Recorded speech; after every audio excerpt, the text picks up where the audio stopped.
Hey guys, so we are going to be making these pixelated stretch pixels projects. Make sure you do 3 of them, but this is the tutorial for it. So I have already uploaded my picture and selected my subject. Make sure that you remember you can say select subject. Now, will it select them perfectly? Maybe yes, maybe no. I had to go into select and mask, and I had to select Holden's hair a little bit better with the refine edge brush tool. And then I said okay, and it output it with a better selection of his hair. But you guys already know how to do that from the last project, so I'm not going to go over that. I'm going to say file new, okay? I do not want my file in pixels. I want it in inches. I want it to be 10 by 10. Make sure it's 300 pixels per inch and say create. Okay. Once you do that, you want to make sure you do your gradient. Okay. So I'm just pressing the gradient tool. Sometimes it's under the paint bucket tool. So if you can't find it, try clicking and holding on the paint bucket tool. And then I clicked on the gradient up top. So if you didn't see how I did that, I'm going to do it again up here. I'm going to click on it. And it gives you different options for different gradients. I usually choose something like simple. But you can change the color. So you double click on the little box with the color, and maybe I'll do black. I'm going to do black to red for Holden. That's not a red. I want a red. Okay. So it fades from black to red, and you can move this little doohickey, and it'll tell you, I want it really black to red. Actually, I think I want a little bit more black than red. Okay. And I'm going to say okay.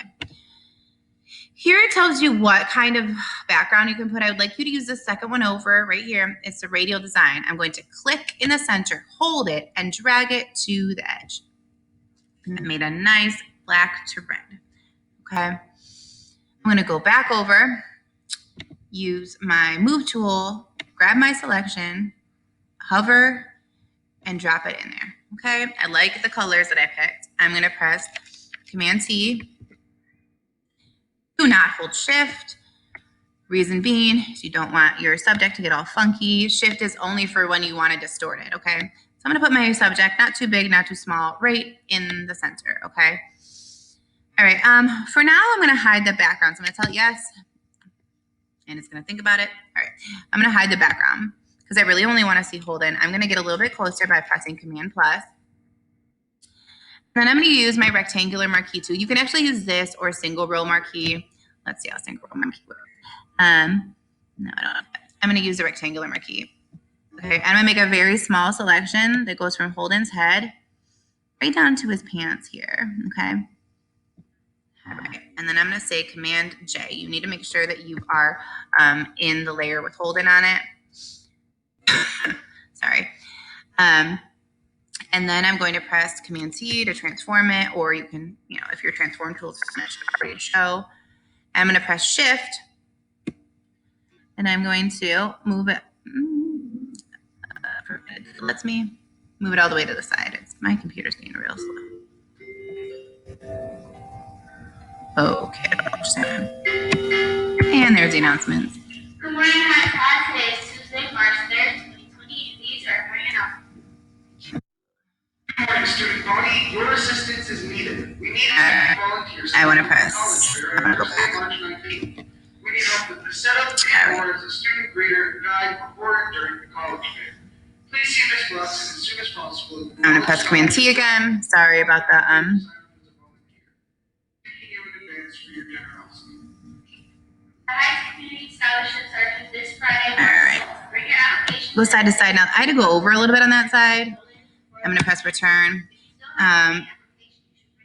If you get your control tools back up, it's going to show that little edge there. So I'm going to use another rectangular marquee here, and I'm going to select all the way over. Not like that.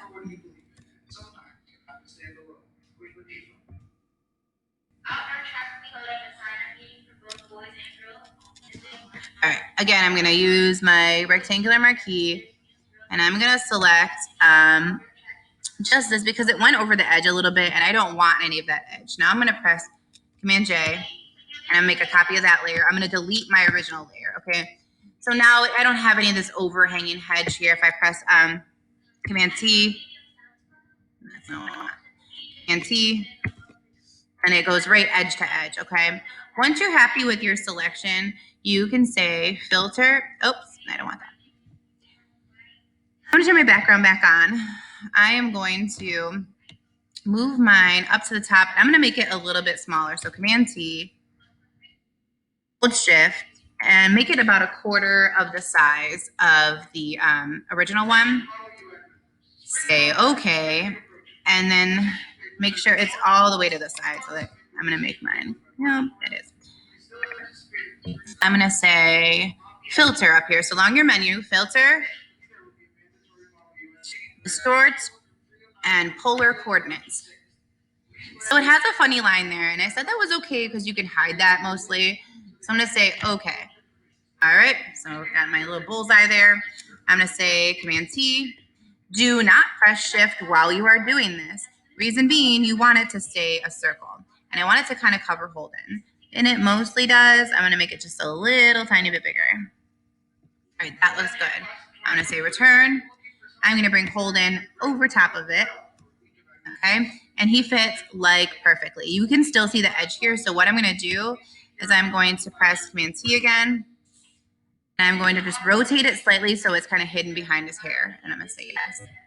Now you cannot even see it. You could have hidden it behind his leg as well. I'm really happy with this. So if you're happy with it, save it as a JPEG. Make sure you name your file. You are to do 3 of these. All right? If you have any questions, please make sure that you ask. Otherwise, good luck.